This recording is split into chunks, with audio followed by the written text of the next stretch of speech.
Okay, so let's move on to some practical problems now. The radius of a circle is expanding at the rate of 5 centimetres per second. Find the rate at which its area is expanding when the radius is 3. So we've got a circle, so it's going up, and every single second the radius is increasing by an extra 5. Every second that's carrying on, so 5, 5, 5, the radius is increasing by 5 centimetres per second. And we want to know if that's happening, at what rate is the area going to be expanding when the radius is exactly equal to 3. Now we want to find out the rate. Now rate means per time. So what we want to find out is dA by dt. So dA by dt is what we're trying to find out. What do we know? We know that it's expanding the radius at 5 centimetres per second.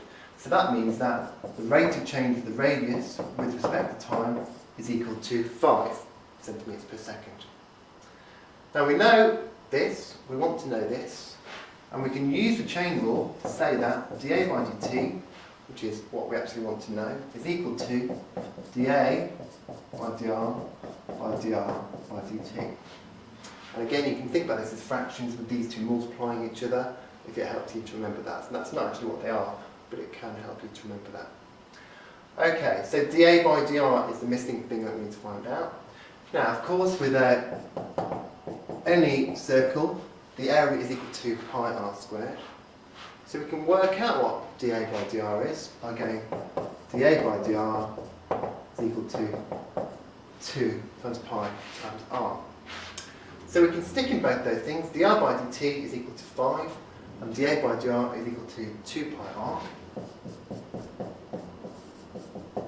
So the rate of change of the area with time is equal to dA by dr, which we just found out is 2 times pi times r, times by dr by dt, the rate of change of the radius, which we know is equal to 5.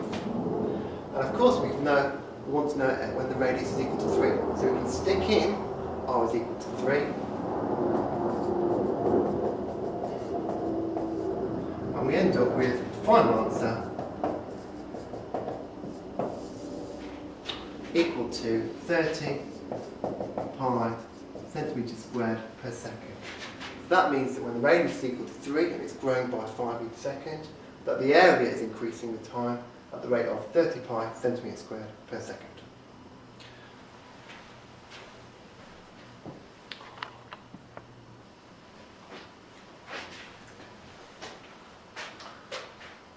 Okay, so now we can actually set up some differential equations for real life situations. There are 3 major real life situations where these occur: population studies, radioactivity, and also Newton's law of cooling. With the population, if you take for example a colony of bacteria and you say that it's going to double the population every hour, and if you start off with 100 bacteria, after 1 hour you've got 200. In the next hour, you're not going to add on another 100, you're going to add on another 200. Because the rate of the jump is going to be proportional to how big the population is at that time. It's not just going to keep on adding on 100, 100, 100. It's going to go 200 to 400, 400 to 800. Because the more bacteria there are, the more of the jump, so the more of the increase is going to be. And we normally write this by saying that the population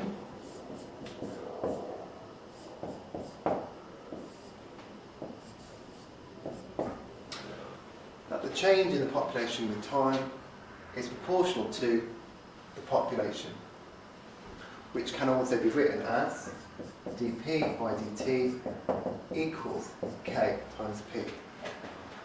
Now normally if you've got bacteria breathing or a herd of animals etc, that's going to be a positive sign, and you can stick in some numbers from the question and find out which bit's which.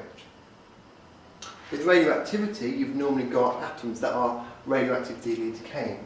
So you might start off with 100 atoms, and then after an hour, you've lost half of them. And so you're down to 50 of them altogether.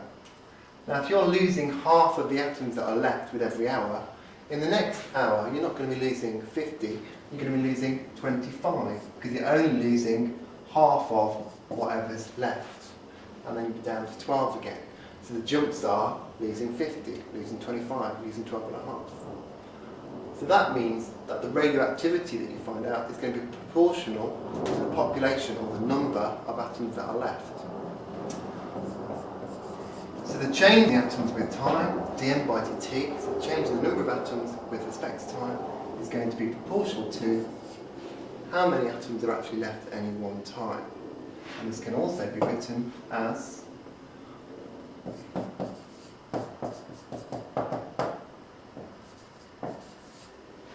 dm by dt is equal to minus kn. Now there's a minus sign here because normally the population will be going down, the number of atoms will be going down, which means that you've got a negative change because it's actually going down. Now, Newton's law of cooling, it says that if you've got something in something hot in a relatively cool surroundings, for example, if you've got a nice hot cup of tea and you leave it out in the kitchen, then it's going to eventually, the temperature is going to drop until it gets back down to the surrounding temperature. And it says that the change in temperature of the cup of tea is proportional to the difference between how hot tea is at the moment and the surrounding temperature. So it's proportional to the temperature of the cup of tea take away the temperature of the surrounding. So this is the difference in temperature. Now notice this is not the actual temperature. So for example, if you've got a cup of tea at 30, then you're not looking at a difference of 30 here. If you had a cup of tea that was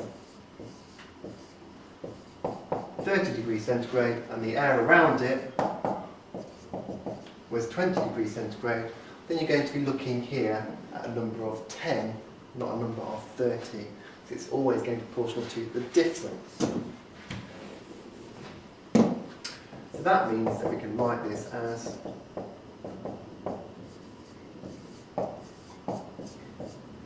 and again, the temperature is going to be dropping, so it's going to be going downhill, and we're going to end up with a negative change in temperature. All of these graphs look quite similar as well. Okay, we've got the temperature against the time. It's going to be, if we've got the temperature of the cup of tea at the very start, the surrounding temperature is going to drop, and eventually it's going to level out on the temperature of the surrounding area.